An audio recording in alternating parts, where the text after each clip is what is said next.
In the heart of a wintry, dramatic forest, where the snow-clad pines whispered old secrets and the cold moonlight pierced through the branches, a small village clung to a life amid frost and shadow. The villagers spoke nervously of the Krampus, a fearsome creature of lore said to stalk the woods, punishing the wicked and dragging their misdeeds into the darkest recesses of the night. Throughout the ages, he had transformed from a myth into a tangible menace as whispered tales of children disappearing and livestock gone awry rippled through the hamlet.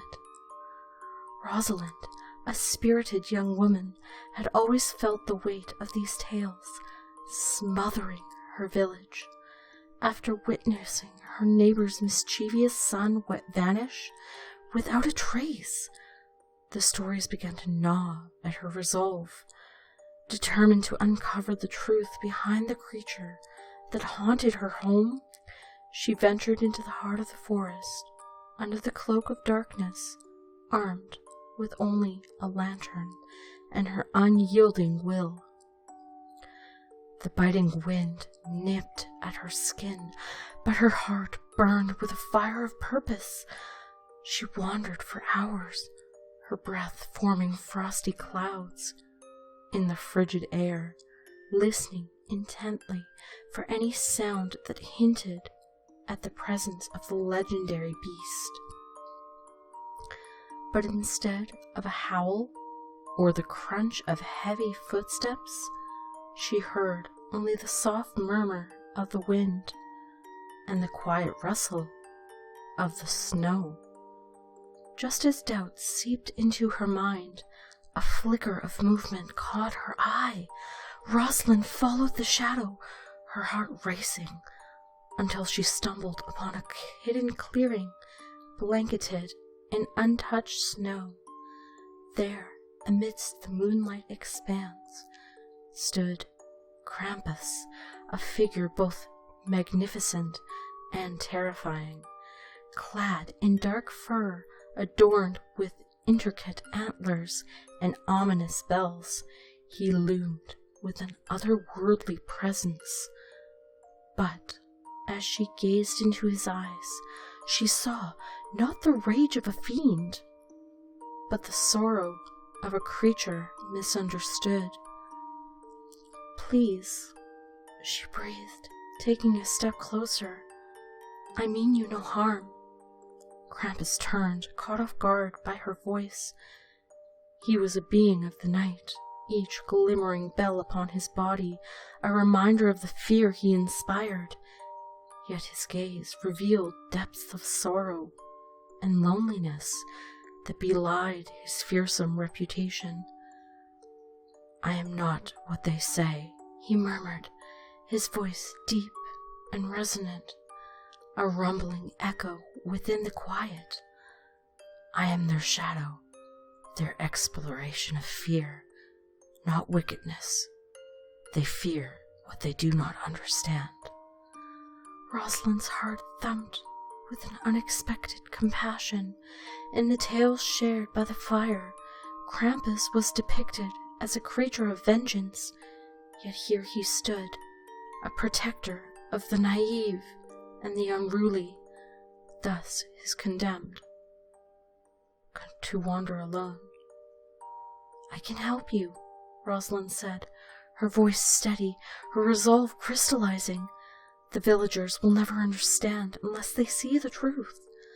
Krampus regarded her cautiously, his eyes narrowing. "They hunt me, Rosalind. If I reveal myself, they would not simply scorn my existence. They would seek to slay that which they fear." "But perhaps," Rosalind countered, her mind racing, "if I told them your heart instead of your appearance, perhaps if they saw your kindness, your true nature, they would see you for what you are." The creature exhaled slowly, a sound like wind through the trees. "You risk much, child of the village.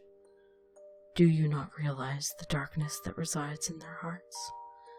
I understand, she replied fiercely, but I refuse to believe that ignorance must always breed hatred.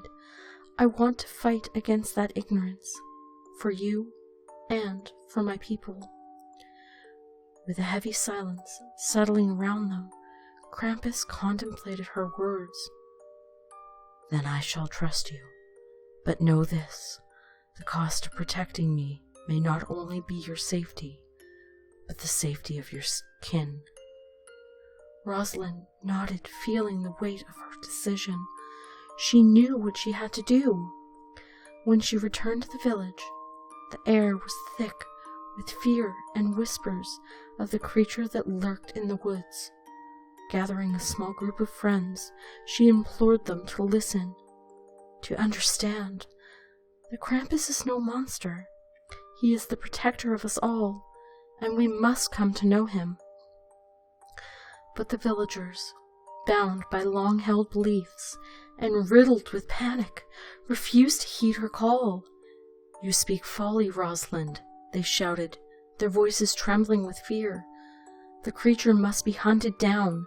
We cannot show weakness.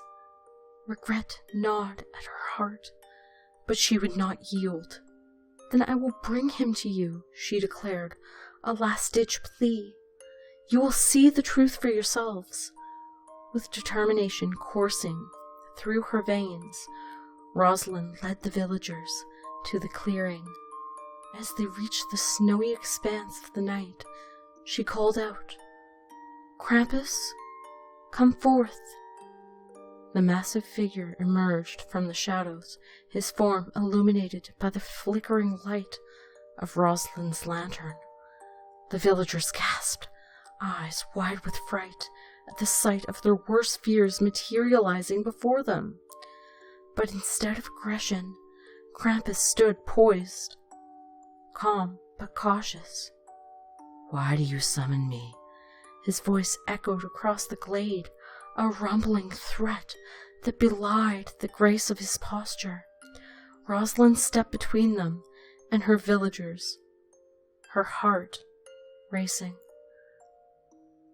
This creature, this being you fear, is no monster.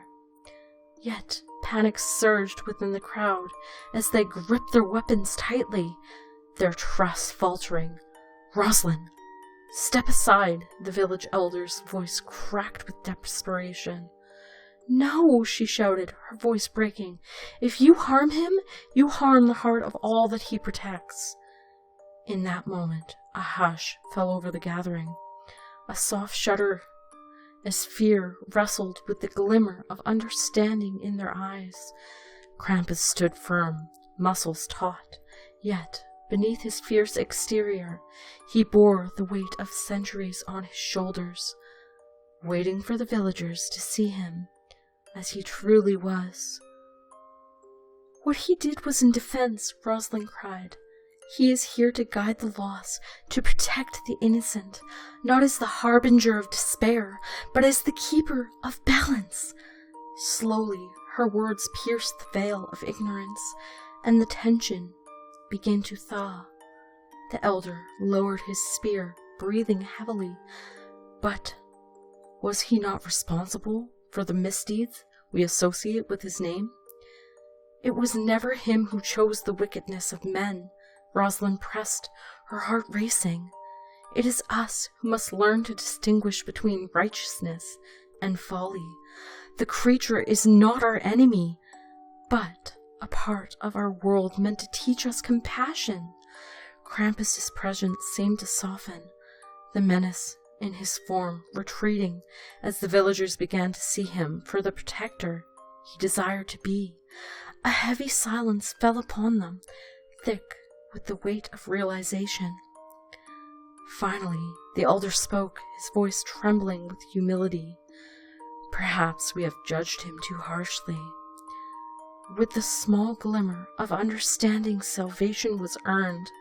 In the days to follow, Rosalind taught the villagers to weave new tales, tales not of fear, but of respect, of learning from the shadows rather than cursing them. Krampus became a guardian spirit of their forest, a symbol of the dualities embraced in life, the light and the dark, the compassion and the fear. Through her bravery and belief, Rosalind formed a bond between the village and the creature, ensuring that neither the forest nor its protector would ever be hunted by ignorance again. In the end, the cost of protection became one of understanding, a connection carved in the heart of ancient woods, where the stories transformed and the shadows no longer inspired fear, but reverence.